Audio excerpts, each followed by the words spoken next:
بسم اللہ الرحمن الرحیم، السلام علیکم ورحمۃ اللہ وبرکاتہ۔ آج ہم 19ویں اور 20ویں آیت ڈسکس کریں گے سورہ ال عمران کی۔ 19ویں آیت جو سٹارٹ ہو رہی ہے، ان الدین عند اللہ الاسلام، بے شک دین تو اللہ کے نزدیک اسلام ہی ہے۔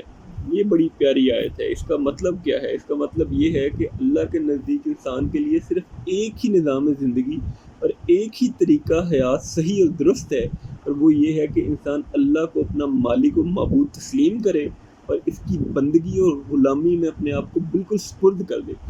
اور اس کی بندگی جو کرنے کا طریقہ ہے وہ خود اختیار نہ کرے، خود ایجاد نہ کرے، بلکہ جو اللہ نے اپنے پیغمبروں کے ذریعے جو ہدایت بھیجی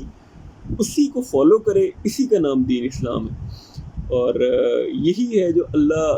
کے نزدیک سب سے معتبر طریقہ ہے۔ اور اس کے بعد آگے جو ڈسکس کیا ہے وہ اہل کتاب کے بارے میں ڈسکس کیا ہے کہ انہوں نے جو الگ راستہ اختیار کیا ہے وہ لا علمی کی وجہ سے نہیں، بلکہ علم آ جانے کے بعد محض آپس کی ہٹ دھرمی کی وجہ سے اختیار کیا ہے۔ اس کا مطلب یہ ہے کہ جو اللہ نے جتنے بھی پیغمبر دنیا میں بھیجے ہیں، کسی بھی گوشے کسی بھی زمانے میں جو بھی پیغمبر آئے ان کا دین اسلام ہی تھا۔ جو کتاب بھی دنیا کی کسی بھی زبان کسی بھی قوم میں اللہ کی طرف سے نازل ہوئی وہ اسلام ہی کی تعلیم دیتی تھی، اور نبی پاک صلی اللہ علیہ وسلم بھی جب آئے تو آپ صلی اللہ علیہ وسلم نے بھی وہی طریقہ اختیار کیا جو تمام پیغمبروں کا طریقہ تھا۔ اور عرب میں جو دین مانا جاتا تھا وہ حضرت ابراہیم کا ہی دین تھا۔ آپ صلی اللہ علیہ وسلم نے اسی دین کی جو تبلیغ کی،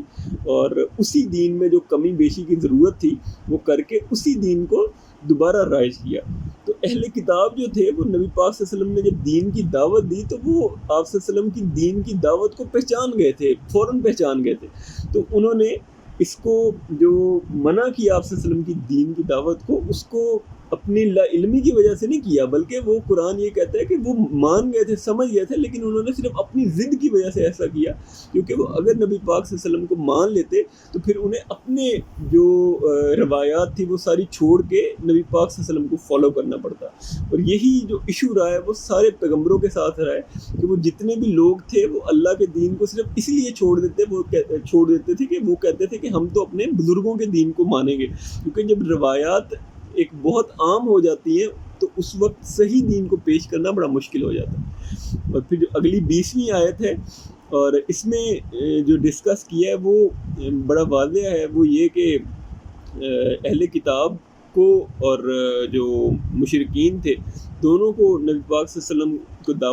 نبی پاک صلی اللہ علیہ وسلم نے دعوت دی ہے ان کو، اور قرآن یہ کہتا ہے کہ اگر وہ اسلام لیں تو ہدایت پا جائیں گے، اور اگر انہوں نے منہ موڑ لیا تو تمہاری ذمہ داری صرف پہنچانے کی حد تک ہے۔ تو یہ اگر آپ اس پہ غور کریں تو یہ نبی پاک صلی اللہ علیہ وسلم کے لیے تسلی ہے کہ اگر یہ لوگ تمہاری دعوت کو قبول نہیں بھی کرتے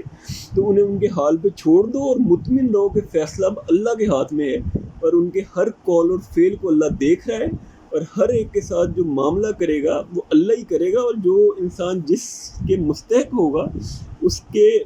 حالات کے مطابق اللہ اس کے ساتھ معاملہ کرے گا۔ یہ دونوں آیتوں کی تفسیر تھی۔ اللہ پاک ہمیں دین کو سمجھنے اور اس پہ عمل کرنے کی توفیق عنایت فرمائے۔ جزاکم اللہ خیر۔ السلام۔